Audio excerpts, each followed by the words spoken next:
Seolah ikut merasakan perih hati Mawar, gadis berusia 17 tahun itu duduk di beranda rumah panggungnya, memeluk lutut dengan mata sembab.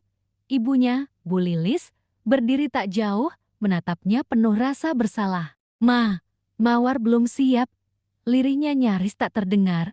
Bu Lilis meremas-remas ujung kain sarungnya. "Nak, ayahmu sakit. Utang ke Pak Lemen sudah jatuh tempo.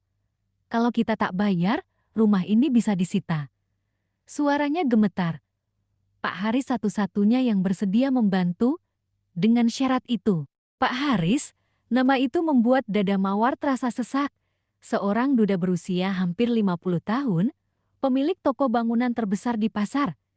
Kaya raya, berpengaruh, dan 2 kali usianya. Tawaran Pak Haris sederhana lunas semua utang, asalkan Mawar jati istrinya. Tanpa cinta, tanpa pilihan, hari pernikahan itu datang terlalu cepat. Tak ada musik, tak ada tawa, hanya wajah-wajah cemas dan harap yang berbaur. Mawar duduk di pelaminan seperti boneka. Sementara Pak Haris, dengan setelan jas gelapnya, terlihat tenang dan berwibawa. Beberapa warga berbisik-bisik, tapi tak ada yang benar-benar menentang. Di desa, urusan perut sering mengalahkan perasaan. Malam pertama, di kamar besar berisi perabot mewah, Mawar duduk di pinggir ranjang. Tubuhnya kaku, matanya menerawang. Ia mendengar pintu dibuka perlahan.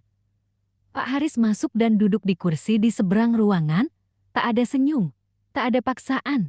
"Aku tahu kamu terpaksa," katanya tenang. "Aku pun tak ingin memaksamu. Kita bisa mulai sebagai teman. Aku akan tunggu sampai kamu siap." Mawar menatapnya, kata. Hari-hari berlalu. Mawar tak lagi menangis setiap malam. Pak Haris, walau tak banyak bicara, memperlakukannya dengan hormat. Ia tak pernah menyentuh Mawar tanpa izin. Ia menyiapkan ruang belajar, membelikan buku, dan bahkan mengajak Mawar ikut kursus menjahit dan komputer di kota. Pelan-pelan, Mawar mengenalnya lebih dalam. Di balik wajah keras dan usia yang jauh lebih tua, ada pria kesepian yang kehilangan istri dan anaknya karena kecelakaan. Ada luka yang ia pendam bertahun-tahun. Mawar mulai tersenyum, bukan karena dipaksa, tapi karena ia melihat sesuatu yang tulus dalam diri suaminya.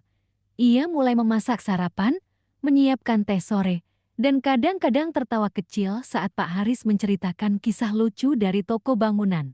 Hubungan mereka tumbuh bukan dari cinta yang meledak-ledak, tapi dari kasih yang perlahan-lahan mengakar. Setahun berlalu, Mawar kini berdiri di depan rumah mereka, mengelus perutnya yang membuncit. Ia sedang hamil 4 bulan. Di sampingnya, Pak Haris membawakan semangkuk buah dan secangkir susu. "Jangan kecapekan," katanya lembut. Mawar tersenyum lebar. "Aku cuma ingin menyapa ibu di warung." "Kamu terlalu khawatir, Pak." Pak Haris tersenyum balik. "Namamu Mawar, tapi kamu tumbuh seperti melati. Lembut, tapi kuat." Mawar menatapnya, tak ada lagi rasa takut. Tak ada lagi keterpaksaan. Di matanya, Pak Haris bukan sekadar pria yang melunasi utang keluarganya. Ia adalah rumah tempat ia pulang, bernaung, dan mencintai. Dan Mawar tahu, cinta itu kadang tidak datang di awal, tapi ketika tumbuh dari pengertian dan kesabaran, ia akan berakar lebih dalam dari apapun. Tamat.